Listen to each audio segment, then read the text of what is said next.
Hi, welcome back to me. I am AINI. I'm from ESP class, Mr. Fitri Kuniawan. And then in this night, I got some assignment again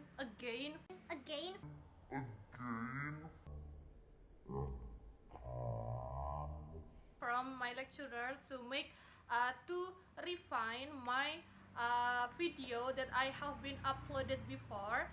And then I take one of my video with the title is the differences between EOP and EAP. So the big line from this what we will discuss tonight is about ESP.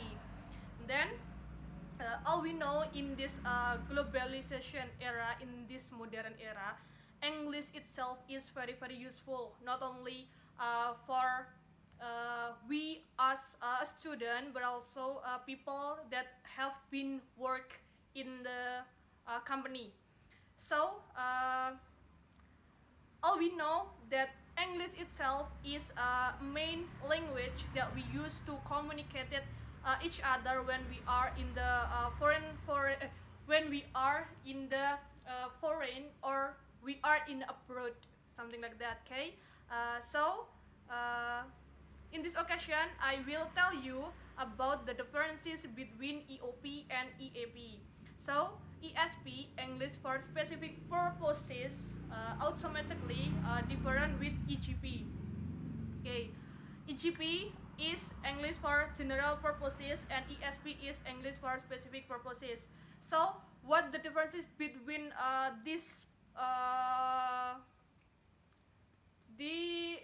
from this term is EGP usually used by students in senior high school or junior high school, or even in elementary school. For the example, like listening, speaking, writing, and reading, because this is general that we learn about English. But it is automatically different with ESP, or English for specific purposes. So ESP itself usually used by people that have been work in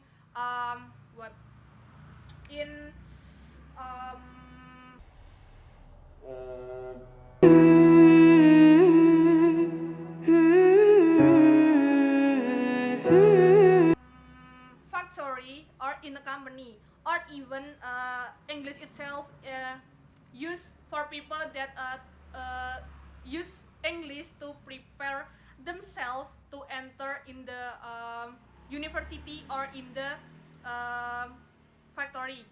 Okay, and then ESP itself is divided into two terms. The first is like what I said before is EOP, and the second is EAP. And then EAP itself is divided again into two terms, that is EPE and EEP. EPE and EEP. Okay, I will tell you one by one, so all of you can easily to understand about what the differences between too many terms of this ESP. Okay, and then EOP, English for occupational purposes.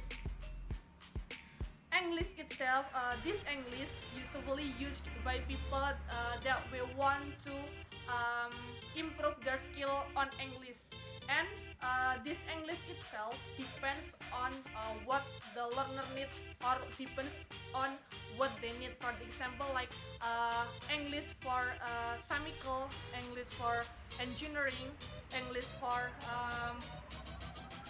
people, for employee, something like that.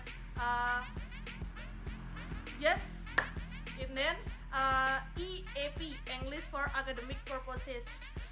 EAP itself is more specific English that used by people that want to enter in the university, especially in the abroad, because when we are in the abroad, dan luar negeri, automatically English very useful, very important.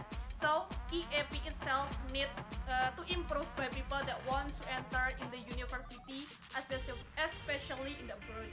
So that is the main or the big line from the differences between EOP and EAP.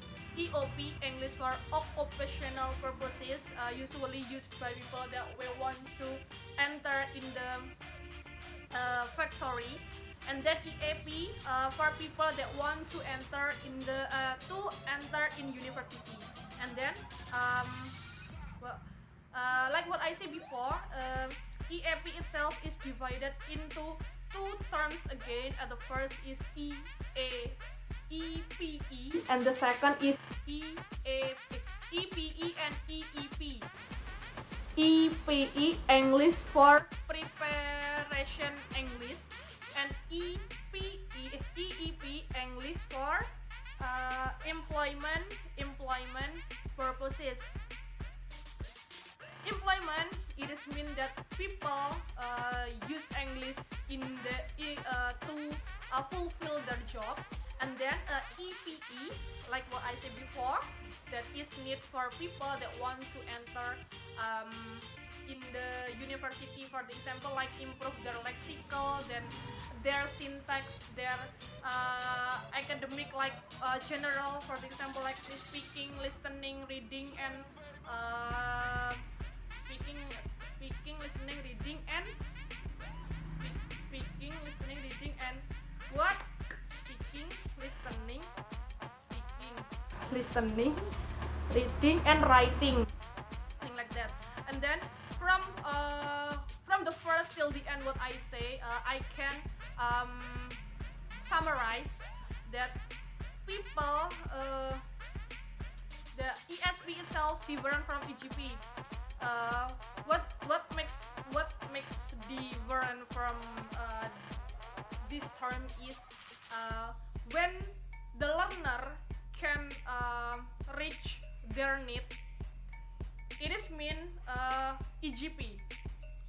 But when people can reach what they need about English, it is mean ESP, because ESP, English for specific purposes, and EGP, English for general purposes.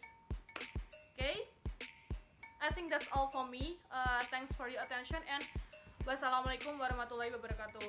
And then guys, if you want to know the simple tree diagram of ESP, I will give the picture in the end from this video, so all of you can check by yourself, or even you can also read on the internet. Okay, I think that's all for me. Thanks for your attention, and wassalamualaikum warahmatullahi wabarakatuh. So guys, this is the picture of 3D diagram of ESP. All of you can check by yourself, or you can search on Google, but I'm still attach the picture in here. Okay, thank you.